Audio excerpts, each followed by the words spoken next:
We received a question on whether or not you can deduct rental real estate. Well, that depends on several factors, the most important of which is what your adjusted gross income is.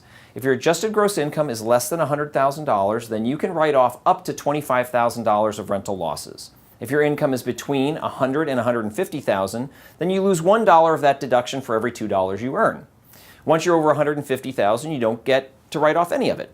You don't, however, lose those losses. They do stay on your tax return, so if in the future your income comes down, you can use them, or when you sell the property, you can use anything that's banked over the previous years. One other way to get additional write-offs is if you're considered a real estate professional. Now that doesn't mean that you work in the mortgage industry or a realtor or anything like that. It just means it's an IRS definition that says that you have at least 750 hours and more than 50% of your professional time working in your rental properties, which could be screening potential tenants or doing maintenance, any number of things like that. If that's the case, then you can write off everything.